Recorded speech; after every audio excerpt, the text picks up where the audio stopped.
Today we're starting a new unit, and this new unit is dealing with a thing called quadratic relations. One of the first activities that we have to do if we were in a regular class is we'd have to figure out how to plot graphs from tables. We have to practice that and then see what the result of these two tables give us for graphs. Okay? So now we're going to just zoom out a little bit, and we're going to talk about how to plot these points. Now, if you take a look at the first table that we have here, right, we're going to graph these points. We have an X and we have a Y. We have an X axis on our graph and a Y axis.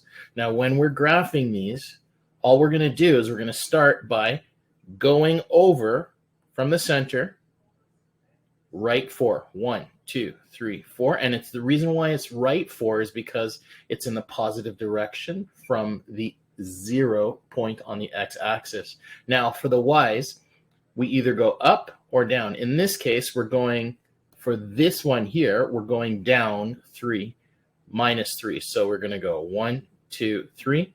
And then we take a moment and we plot our first point. So here we go, 4, -3, and -1, 2, 1, 2, 3. And there's our first point. Now we do that again for the second point that we have on our graph, which is 5, 0, which is this point, and we can continue to get the following set of points. And you'll notice that these points are going up at a specific rate. And you'll notice when we connect the line, when we connect the dots, we end up with something that looks like this, which looks like a straight line. Now, let's see what this second graph of points is going to give us. So let's take a moment and do that. The first point is -1, -3, which is here. Then we have 0, -4. We have the third point, which is 1, -3. We have 2, 0. And then we have 3, 5. And now we'll take a moment and connect the dots. And we end up with something that looks like this.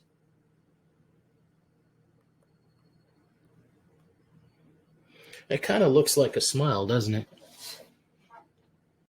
So when we look at the first graph here, we follow a line up, right? It's a straight line. We call that a line, or it's linear. This one here, this one that kind of bends up, that starts from the top and kind of goes up and comes all the way down and goes back up, we call that a parabola, and we'll talk about that. There are special forms of equations for that. So now let's move on. The key to understanding this is that we have two possible types of graphs. The graph of the linear equation, like we have in the first graph, okay, right here, is given as y equals mx plus b, and we know that this is a straight line.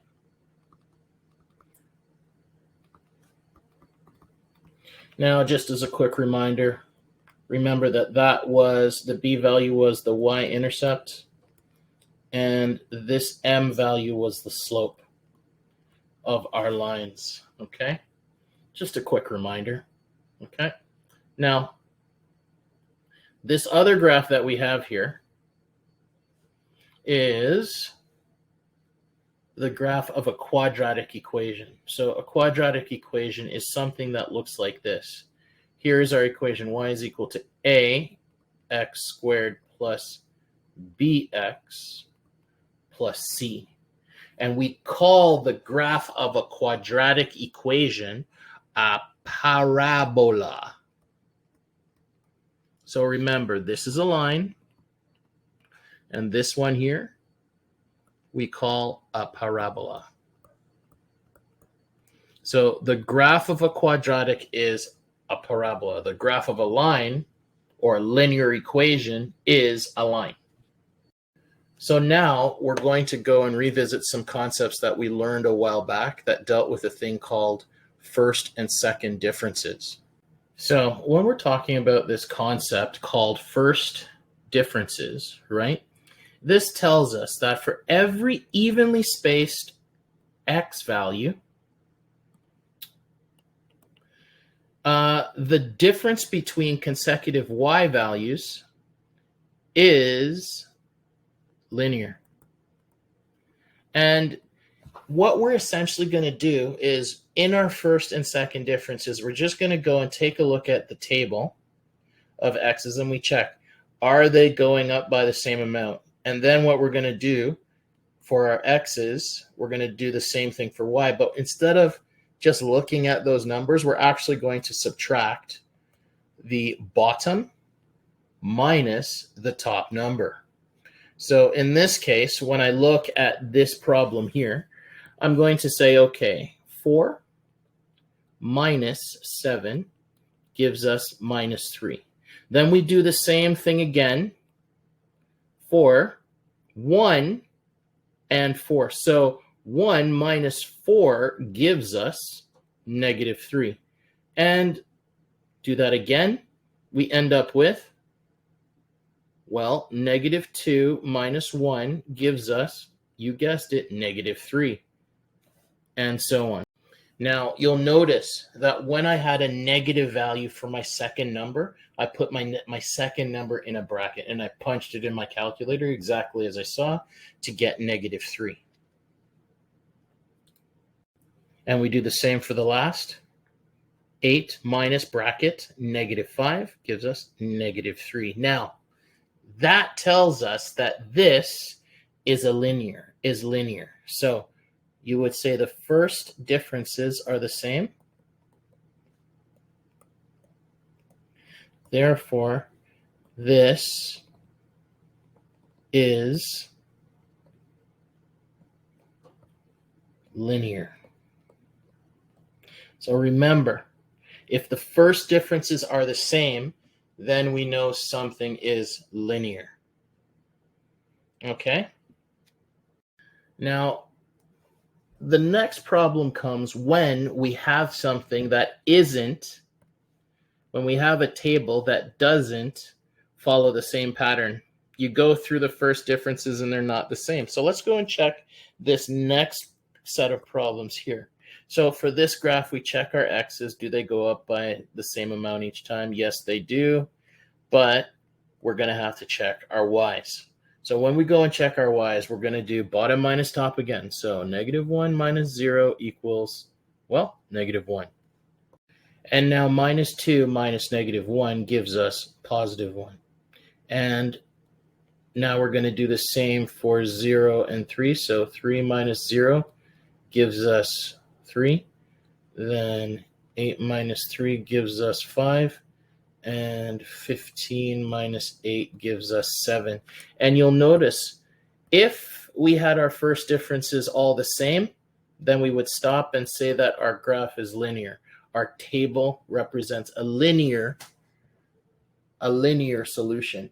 But because they're not the same, we have to check the second differences. So let's check the second differences. So for this one, we're going to go, well, 1 minus negative 1 gives us 2.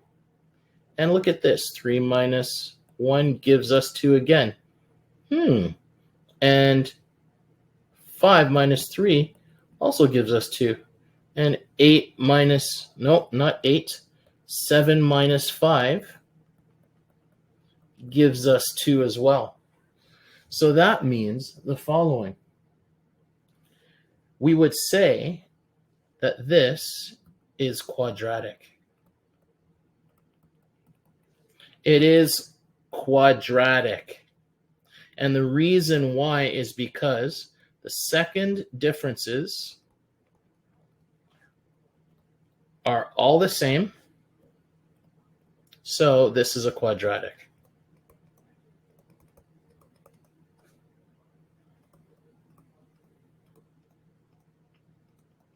So remember, on a test or an assignment, you would do these first and second difference things. You'd follow the same pattern. On your assignment today, you will see questions like this, and you will determine whether it is a quadratic or linear. You have to subtract the y's, bottom minus top. Remember, the rule is bottom minus top. And now let's finish this last bit here. It says the second difference is, this means you're determining the difference between consecutive first differences.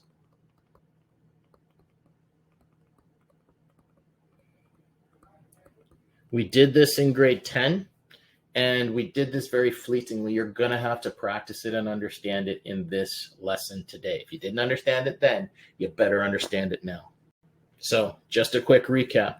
If you do your first differences and you get the same number, then it is linear. If you do the first differences and it doesn't work, you have to check the second differences. If the second differences are the same, then we know that our answer is quadratic. So the key is the second differences are all the same. That means it is quadratic. Okay, let's move on to the next concept of the day. So the main definition of things that we're going to identify for today are the parabola, the vertex, the minimum, and the maximum. So the first thing that we're going to do is we're going to give a word definition of parabola. This parabola is a symmetrical U-shaped curve that opens up or down. So what I'm talking about is something that kind of looks like this. Think of your graph, and it either looks like this, or it looks like this. It either looks like a smile, or it looks like a frown. And so now let's identify this thing called a vertex, right? The vertex is, this is no more than the highest or lowest point on the parabola. And I'll show you where you can find that on this parabola. So for this parabola that's opening up, its vertex is at the very bottom. For the parabola that's opening down, its vertex is at the very top of the parabola. Now, when we talk about the minimum or the maximum, we are literally talking about these two things. So for the minimum, we say that a parabola is on the parabola, the minimum occurs on the parabola that opens up, but we're looking specifically for the y value at the lowest point.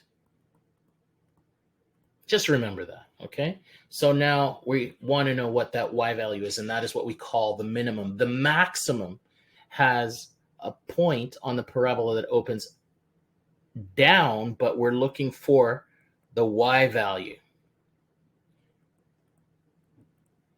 as it's opening down, the highest point on our graph. That's what we're talking about when we're talking about the maximum and the minimum. So now we have looked at parabolas and we've looked at lines. So here's the next question we need to understand. How do we know if something is linear or a quadratic? How to tell? All right. So if we're looking at a specific graph, right, of a parabola, okay, this is how you know. We say it's a parabola or it's quadratic, but most likely what you're looking at is something that either opens up or opens down. That's all it is. It's simply the curve. And we call this, remember, a parabola. And it comes from a quadratic relationship. So if you ever hear the term quadratic, these pictures are what you should be thinking of. When you hear that we take a look at a first difference, and we know that our first difference is constant, we know that it is linear. Okay? If we go and find that our first differences aren't the same, now we got to go and take a look at the second differences. And if the second differences are constant, we know it's a quadratic. You can also use the word parabola to describe it as well. And now, if the degree of the polynomial has one term, has a maximum of 1, it is what we call linear. So these are equations that look like this. Y is equal to x, 2x plus 3. And you'll notice that there is no powers on the x's. So that's how we know that we have a linear equation. Now, if I'm looking at a polynomial that is of degree 2, we're talking about a thing called a quadratic. Quadratic. All right, and it would look something like this. Y is equal to 2x squared plus 3x plus 5, or y equals 2x squared. Okay, or y equals 3x squared plus 2x. All of those are considered parabolas because parabolas or quadratics, we could say both, parabola or quadratic, because of this big power, this highest power of x that we have on each of these equations. When we look for the highest power, we find that it's on x and its highest power is 2. And because of that, we know that it is a quadratic equation. Done. So for this final activity, pause the video, and for each example, I want you to evaluate or estimate. So evaluate means plug in for x equals 2 and tell me what the answer is for this one and this one. For these ones, what I want you to do is tell me what is the matching y value that I get with x equals 2 here, and the same for this one. So now pause the video and do A and B, and then check your answer, and then do C and D, and then check your answer. So for A, all we're doing is just substituting directly in. And we can zoom in on this to make your life nice. So we substitute. So in Bedmas, it means we have to do the brackets, right? So figure out what 2 plus 1 is first, and you end up with this. Y is equal to negative 2 times 3 squared plus 1.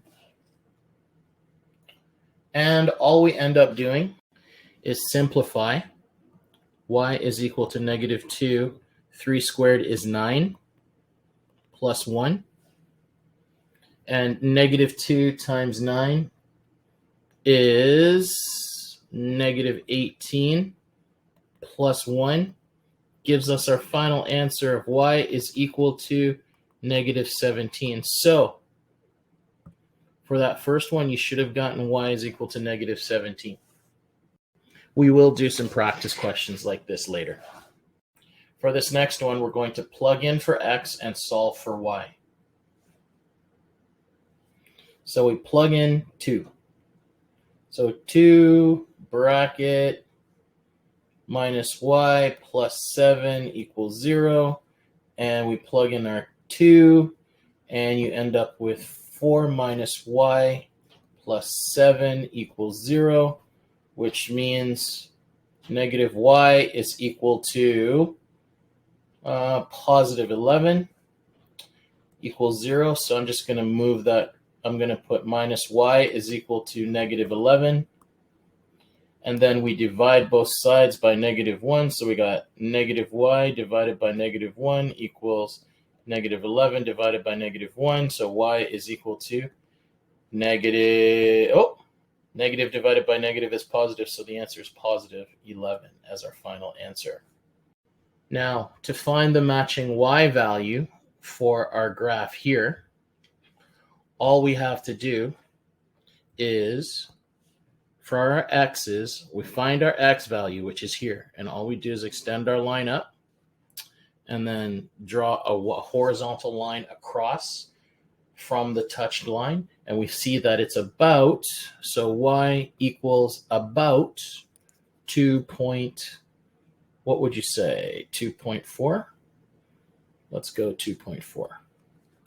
Y equals about 2.4. And we're done.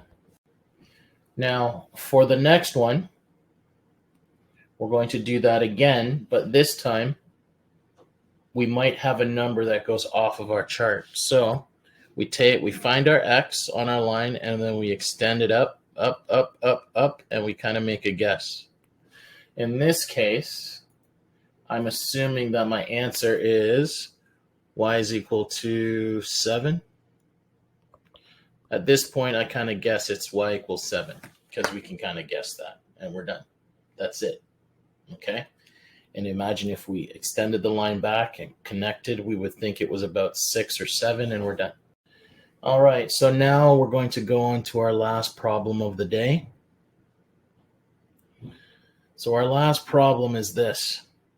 Got 4 questions to answer here. All right, so a football was thrown in the air, right? The path can be modeled by this equation. Now, how do you know? Is this a line, or is this a line, or is it a quadratic? And I'll tell you it's a quadratic because the highest power on any of the numbers is a power of 2. So it has to be quadratic. Now, where h is equal to -5 t squared plus 20t plus 1.5, where h is the height of the football in meters and t is the time in seconds. So we need to complete the table. So let's go over how we complete this table. For h of 0, so for h, when t is equal to 0. So if I put t is equal to 0, that means h is equal to, well, -5 times 0 squared plus 20 times 0 plus 1.5. And you end up with h is equal to, well, 0 times that is 0, 0 times that is 0, so all you're left with is 1.5. So h is 1.5. And you do the calculations for the rest of these, and you'll get this. For h of 1, you get 11.5, 21.5 for 16.5, 1.5 when t is equal to 4. And the last is -23.5. Punch those in your calculator, and you'll see that you have a graph that kind of looks like this. So at 0, it's 1.5, right? At 4, it's also 1.5, right? Its highest point is at 21.5, and that's at 2. So I'm going to put that right about there. And now I'll just connect the dots. So my graph kind of looks like this. And it looks very similar to this. Now, what's cool about this graph is that it goes on forever here. And you'll notice that it goes on forever. Now I can use my graph to answer a bunch of these questions. So here's the rule. If I think of this line on the x-axis being the ground, our values for our graph starts when t is equal to 0, right? And it goes all the way until it hits the ground right here. Now, guess what? Our height's 0 there, right? So when it's 0, it's just over 4 seconds. So the height was, so the ball was in the air for just over 4 seconds. If you read that on the graph, basically that's where it actually, the point where the graph actually touches the x-axis is what we call a root. Just understand where it crosses is where our graph hits the horizontal.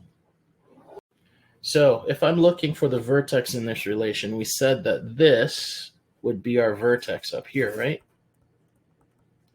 And there are 2 points that describe the vertex, and those are the coordinates. In this case, the coordinates are going to be, I believe it's going to be 2, 21.5, where the 2 represents the time and the 21.5 represents the height. So now let's try to understand what's actually happening in the first row of our data. So if I'm looking at this, it says the time is 0 and the height is 1.5. Let me tell you what this means. The ball started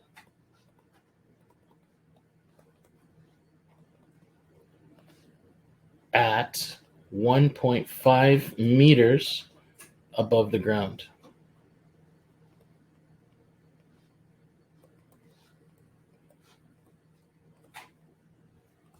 And that's it. So now we've done that. You can do everything in this unit. What I'd like you to do is make sure that you go over the homework, do as much as you can, and refer to your notes as you're going through to do the problems. Good luck.